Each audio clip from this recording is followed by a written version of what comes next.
Supreme court சொல்லியிருக்கிறது முக்கியமானது என்னன்னா, we make it clear that the aforesaid observation do not prevent the state, if it so decides, from undertaking suitable exercises for collecting pertinent contemporaneous data to determine how demands for internal reservation within the backward classes can be justly addressed. இது விட என்ன வேணுங்க? Supreme court judgement விட என்ன வேணும் உங்களுக்கு? Supreme court ஜட்ஜ்மெண்ட்ல தெளிவா சொல்றாங்க என்னன்னு, மாநில ஸ்டேட்டுக்கு அதிகாரம் இருக்கு, தமிழக அரசுக்கு டேட்டா எடுக்கிறதுக்கு அதிகாரம் இருக்குன்னு சுப்ரீம் கோர்ட் ஜட்ஜ்மெண்ட் சொல்றாங்க.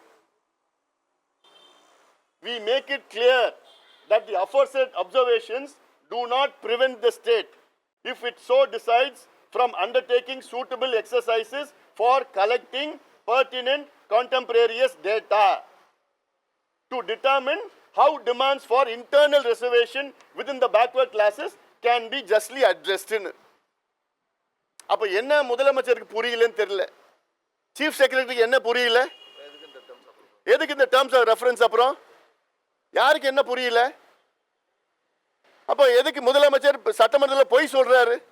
எதுக்கு சட்டமைச்சர் சட்டமன்றத்தில் பொய் சொல்றாரு? எதுக்கு போக்குவரத்து துறை அமைச்சர் சட்டமன்றத்தில் பொய் சொல்றாரு? அப்ப சமூக நீதி மேல உங்களுக்கு நம்பிக்கை இல்லையா? உச்ச நீதிமன்ற தீர்ப்பு மேல நம்பிக்கை இல்லையா?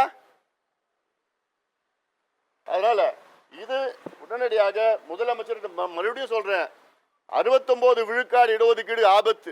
ஜெயலலிதா அம்மையார் இருந்த காலத்துல அவங்க இந்த 69 விழுக்காடு இடஒதுக்கீட்டை 9வது அட்டவணையில் அரசியல் சாசனத்தில் 9வது அட்டவணையில் அது பாதுகாப்பு கொடுத்துருக்குறாங்க. கான்ஸ்டிடியூஷனல் அங்க ப்ரொடெக்ஷன் வந்திருக்குது அதில். ஆனால் அதை மீறியும் உச்ச நீதிமன்றம் இந்த வழக்கை எடுத்திருக்கிறாங்க. எடுத்து என்ன தீர்ப்புனா கொடுக்கலாம். அப்படி ஏதோ ஒரு வேலை உச்ச நீதிமன்றம் 69 விழுக்காடு இடஒதுக்கீடு தமிழ்நாட்டில் ரத்து பண்ணாங்கன்னா அன்னைக்கே திமுக ஆட்சி போயிடும். முழு பொறுப்பு முதலமைச்சர் ஸ்டாலின் தான். ஏன்னா இன்னொன்று, வரலாற்றில் ஸ்டாலின் அவர்கள் பேர் அவ்வளோதான், வரலாற்றில் வேற மாதிரி எழுதுவாங்க. இவ்வளோ நான் மீண்டும் மீண்டும் சொல்லிட்டு இருக்கிறேன், இது முக்கியமான பிரச்சனை நான் சொல்லிட்டு இருக்கிறேன் நான் இது. ஆனால் இதை பற்றி ஏதோ ஒன்று, அது ஒரு சுற்றி முதலமைச்சர் ஸ்டாலின் அவர்களை சுற்றி இருக்கிற 4-5 அமைச்சர்கள் இருக்கிறாங்க, அவங்களுக்கும் சமூக நீதிக்கு சம்பந்தம் கிடையாது. இவங்க எல்லாம் வியாபாரிகள், வணிகர்கள். அவங்க முதலமைச்சரை தவறான வழியில் வழி நடத்திட்டு இருக்கிறாங்க. அது கொண்டு வந்தா இப்படி ஆயிடும், அப்படி ஆயிடும், இந்த அரசியல் வந்துடும், இவ்வளவு சீட்டு கேட்பாங்க, அது கேட்பாங்க. நடந்து முடிஞ்ச விக்கிரவாண்டி இடைத்தேர்தலில் ஒவ்வொரு தெருவுலையும் ஒவ்வொரு வீட்லையும் எந்த ஜாதி, எந்த கட்சி, எந்த சமுதாயம், எந்த மதம், அதெல்லாம் கணக்கெடுக்கிறீங்கல்ல காசு கொடுக்கறதுக்கு. ஏன் தமிழ்நாட்டில் கணக்கெடுப்பு நடத்தின என்ன பிரச்சனை உங்களுக்கு? ஏன் முடியல? எல்லாமே லிஸ்ட்ல வச்சிருக்கிறாங்க. விக்கிரவாண்டி பை எலெக்ஷன் எல்லாம் லிஸ்ட் வச்சிருக்கிறாங்க.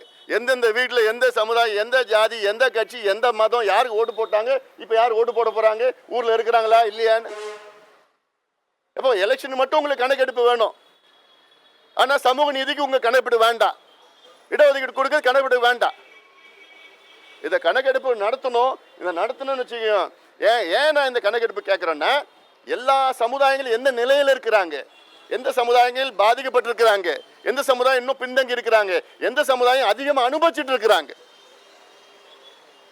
கடந்த 50-60 ஆண்டு காலமாக தமிழ்நாட்டில் இடஒதுக்கீட்டில் எந்தெந்த சமுதாயம் பயன்பட்டு இருக்கிறாங்க, எந்த சமுதாயம் பயன்பெறல. இதை உடனடியாக தமிழக அரசு எடுக்கணும். அதுக்காக தான் இன்னைக்கு பேக்வர்ட் கிளாஸ் கமிஷன் சேர்மனையும் அவங்க நாங்கள் சொல்லி பேசியிருக்கிறோம். நிச்சயமா சேர்மனை நாங்கள் பேசுறதெல்லாம் கேட்டுட்டு நிச்சயமா நாங்களும் தமிழக அரசிற்கு நாங்கள் பரிந்துரை செய்கிறோம், வலியுறுத்துறோம், பரிந்துரை செய்கிறோம் அப்படின்னு பேக்வர்ட் கிளாஸ் கமிஷன் சேர்மனும் சொல்லியிருக்கிறாங்க.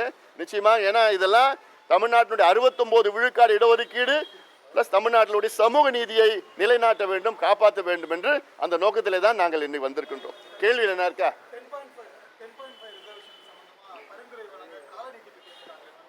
என்ன கேட்டிருக்காங்க? இல்லை, அது 10.5 மட்டும் கிடையாது. இல்லை, அதாவது பேக்வர்ட் கிளாஸ் கமிஷன் பார்த்தீங்கன்னா 2022 நவம்பர் மாதம் புதுப்பிக்கப்பட்டது. அதன் பிறகு 3 மாதம் கால அவகாசம் கொடுத்தாங்க. அதுக்கப்புறம் இன்னொரு 3 மாதம் கொடுத்தாங்க. அப்புறம் 6 மாதம் கொடுத்தாங்க. இப்போ 1 ஆண்டு கேட்குறாங்க. இல்லை,